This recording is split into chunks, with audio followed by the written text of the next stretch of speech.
Hi everyone, welcome to my small workshop. So it's a little bit messy here, I apologize for that. So today I'm going to speak about TIG welding machine, AC/DC welding machine that is capable of welding aluminum. There are not that many of these machines that are of affordable price. So of course I was like looking on the second-hand market on some brand machines like EMW, but they're anyway out of price. So this was the model of my choice. It's not well noted, ranked on the Amazon or on any other platform, and especially so I live in France. So one of the main concerns about this machine that essentially the user manual was not translated to French. But the machine has the user manual and you can download it on the Vector Welding website. So primarily there were three factors that drove me to choose this model. First one, it has the let's call it numerical interface. So it has just one knob button that you can press and you can turn to change your parameters, and you can save your jobs. You can play a little bit with. So the interface wise, it's pretty neat. The second, why did I choose it? It's because of its price. In AC/DC segment, it's probably one of the cheapest ones, except maybe of Starweld, and Vector Welding produces some cheaper model of, I assume, in terms of pretty much the same. And the third factor, you can use a pedal with it. So unfortunately, not all AC/DC cheap machines come with the possibility to plug the pedal. So here's the plug, the pedal plug. So it's a five pin pedal plug. And I was like, okay, so I bought the whole package. So the machine has its advantages and drawbacks. It's a cheap machine, so you cannot expect miracles from that, but it's a pretty decent machine. So my main problem with that was that this pedal didn't work as expected. So I had really weird behavior going out of this machine. So before digging into the pedal problems, so let me show you how this pedal is supposed to work. So the pedal has the knob that assumingly allow you to assign the value of the maximum current the machine may produce when you press it fully, right? And the second thing, like what you should know about the TIG pedals, I'm pretty sure that like people who weld know it well. So essentially, so when you press a little bit the pedal, you'll hear it, this tick. It's a arc initiating, switch. So when you press a little bit, so the arc, the machine will start. It's a high frequency start machine, so the machine will start, initiating the arc. So and essentially what you expect from the pedal, you press the pedal, you get the more current, you release the pedal, you get the less current, and the higher the knob position here, the more the maximum current you'd get out of that, right? So as you see, the remote switch is on, so the pedal is on, and one of the first thing that you can notice that this is the minimum amperage that will be changed when you press the pedal and you start welding. Someone can see, because you will weld and you will see nothing, how much amperage you use to weld a particular piece of metal.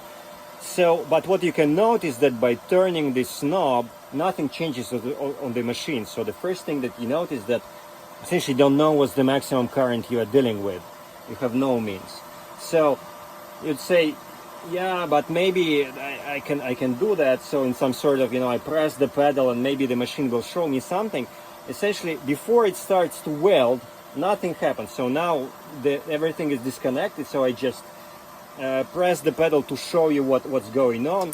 So you hear the arc initiation, nothing happens. It's 0.5. It's the pre-flow gas flow, and now this is a post-flow gas flow. So no current information is visible, right? So this is a huge drawback. So how to go about that? So let me show you my first, my process, my debugging process. How did I get into a solution? First thing I thought, okay, so how can I check, the maximum current? So first thing you need to do to start to diagnose the situation is just to disable the on-off switch on the pedal. So how do I do it? I just put, you know, a little bit of the isolation tape on the band that initiate that, and then you can safely, you know, manipulate the pedal. You'll probably already notice that there were some amperage change going on the machine. So essentially now when there is no on-off switch, so when you press the pedal, you see that amperage goes up to some sort of point, and you know, so that's what you would expect, you know, to hear. Now what you can do, essentially, you can change the position of your knob, and then by try and fail, so this is minimum amperage, expected minimum amperage, and by just pressing on and off pedal, you would, you know, if you are able to disable the switch, so then experimentally you can find, you know, what's the position of this knob would correspond to the maximum current. Okay, so let's try and see what's going on. So we put it into the minimum value, and let's try to push the pedal and see what goes on here. So essentially the amperage goes high, so it grows. That's fine. So we kind of at the minimum value we already reached like 100 amps. Okay, great. So it goes high, and then suddenly it goes down. What's going on in this machine? So you press the pedal and the amperage goes down. So you release the pedal and the amperage goes up to the maximum, and then again, so it goes back to 0. It's a weird behavior. So it went from 10 through 120 back to 10, you see. What's going on? So, okay, let's change a little bit the position of the knob. So let's increase it. And what's the minimum position of the current? Say, wow, what is it? So I increased it a little bit. Remember the max current that the maximum current that I was able to reach with this kind of trick was 120 amps. So I've moved a little bit, and now I'm kind of somewhere around 140 amps. And then it goes down to 100 amps, not to 10 already. Okay, fine. So I increase a little bit more the amperage here, like I'm on 11 o'clock somewhat, and I press the pedal and I'm 200 amps. So you see, I'm at this position of the knob, and my highest current is already 200 amps. So what is this? What are all these positions here? Yeah, it's you will get back to 200 amps. That's it. Nothing happens. So essentially there is a problem with this within the wiring of this pedal, or in the machine. In the beginning I didn't know what's essentially what is it. So let's try to dig in and check what we can do with that, if there's a fix. And there is a fix. So before moving forward, so here is the two pedals that essentially of Vector Weldings I have. So, and this pedal is the one that has the expected behavior, and you see I added some additional features to this pedal to be able to, you know, to not to use, you know, some isolation tape to isolate the switch, to, you know, to find the correct maximum current without, you know, risking being, you know, getting an electrical shock. So here it is. So now if I put let me show the expected behavior. So if I put the knob at the minimum value and I start to initiate the pedal, nothing, essentially, no current produced. So if I slightly increase the position of the knob, so maybe a little bit more. Okay, so you see it's pretty sensitive in this area, so unfortunately, so you have to really be, you know, pay attention. So essentially you can limit the highest current, let's say to 60, and if I keep the pedal pressed and, you know, change the position of the knob, so I can, you know, here I can get it like to 40 amps, like for really thin material, to 25 amps, and in all this area I can, you know, have very, very nice control of the maximum current. I don't know if I want to weld Coca-Cola aluminum cans, like the people do that on the internet. So essentially again, so I press the pedal to its maximum position, and now if I if I turn the knob, so here I have 120 amps, 130 amps, 150 amps, and if I go to, let's say, to the maximum value, I get like 200 amps. You see this knob allow me, it works in the whole area.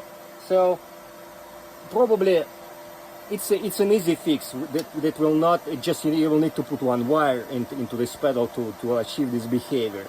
But if you change maybe the value of the spot, maybe you will get more sensitivity in the beginning of the curve, because here it's really sensitive. Like to get small amperage, well, it's a little bit of of work. So see 50 amps. 50 amps it's already for pretty thin material. So but I can 30 amps. Like cola cans, you would weld it on 20 amps. So that's what people say on the internet. So I never tried it before. So okay, let me first show you the schematics, the current schematics of the pedal, and like how the fix works, right? So these are internals of this pedal, and I did a few shots before this one, and I was starting to think that maybe the machine has the problem, not the pedal. Maybe the pedal is wired in the correct way. So how it's designed, the pedal. So it has essentially two potentiometers, this one and this one, and essentially so the first one, so essentially the voltage on this green wire will define how much of a current will go to your weld. And so if the voltage on the green wire is the same as on this red one, then the minimum current goes. If there is a difference of 5 volts between these two, then 200 amps go into your weld. So I thought initially that it's a kind of normal setup, that essentially this spot will, the first one that you have a control of outside, will set the current or the voltage drop that goes through this big pot that you regulate with your pedal, and then essentially you would measure the voltage in the middle, and that's how it should work. So essentially, if you set this voltage drop here to 0, then you would expect no like, since no current goes here, no voltage would be here. But it's essentially not true, because unfortunately the machine has not infinite impedance. So it's not a voltage probe, it's not an ideal voltage probe, there is some circuit behind. And essentially, even if so now you cannot see that, but it's okay, so I can measure. So the resistance between these two guys is essentially, sorry, so I'm not measuring. Okay, yeah. So the voltage drop between these two guys is 0. So which means that there is no current going between these between these circuits. So essentially no current goes here. So I can measure it. So no current goes here, right? So now essentially, if I measure the voltage drop between this and this guy, it's also 0. So you don't see the machine, but it shows the 10 amps minimum voltage. So because there is a short circuit here, so this potentiometer is kind of short circuit in these two things. So now if I start to imagine, so this I will simulate that I press the pedal, sorry, so I'll move that a little bit. So I press the pedal. Now if I measure, so normally you would expect, since no current flows here, there shouldn't be no voltage drop here. But if I measure, it's of the order of 2.5 volts. You see, minus 2.5, whatever. So which means that the machine will detect this as some sort of current. And if you look at the machine, so I'll show you just in a minute. So it shows somewhat about 100 amps supposedly going through your weld. So this is a big problem, because, right, no current going through this, but it generates some voltage drop. So the machine has some sort of, I don't know, it's a lake or something. And essentially the fix that I introduced in the second pedal, in this one that you see to the right, consists of just, you know, since this current doesn't like, it has no meaning in this wiring, so I would just put this wire here, which means that like in the minimum tuning of this spot, there will be like, no matter what's the position, with like how much you turn your pedal pot, there will be still the same voltage on these two wires, so nothing will produce. So but then if you just generate a little bit of the so if you churn a little bit of this external pot, then essentially the maximum voltage difference between these two things will be governed by this small resistance that appeared here. And so essentially you will kind of sweep from zero resistance to this one and to this voltage drop. So this is the basic idea of the fix, and either you put an additional wire or just resolder this wire to this one. And I'm wondering if it's not now, like telling you all that, I'm just wondering if it's not the problem of the machine itself. So anyway, thanks for watching, and like give in the comments your ideas if my analysis is correct or not correct. But that's like, this fix will do the job. Thanks. So again, one more addition to the video. I'm not a YouTube pro, so I apologize for that. So this is just the schematics of the pedal. So this is how, so I just put the color of the wires. So this is the external pot, this is the pot, the potentiometer that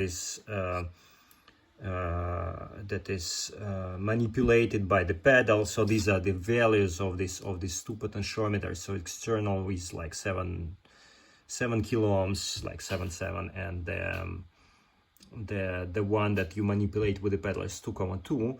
And so this is essentially like, if you translate this real diagram into the circuit schematics.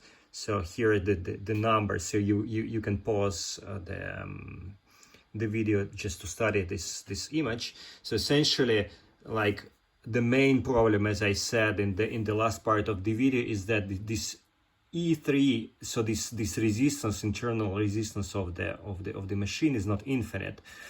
That's why always, so even if this current that goes here, that goes to this part is zero, so there will be always small current leak here that will generate the voltage drop at this point. So, and this is what is kind of you know, sensed in the machine for dividing the current. Maybe I'll, you know, at some point I'll disassemble the machine and, I don't know, check what is this, if I can find this Rx resistance, and to see if I can, you know, put a higher value on here so that, you know, most of the current will go this way. But it seemed to be pretty low value of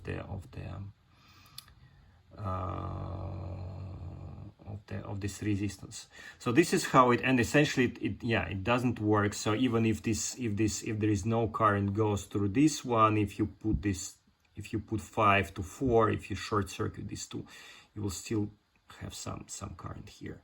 So, and essentially the fix that I propose consists of, you know, putting the 5 connecting directly to 3, which will allow you to have the control of the voltage on 3. So if 5 is equal to 4, no matter the position of this potentiometer, of the pedal potentiometer, there will be always same voltage here and here. And if you start, you know, increasing the resistance here, a bit of the current will go this way, and essentially it will be recalibrated with this unknown resistance of the machine, and that's how you can, you know, you can control everything. Okay, thanks for watching.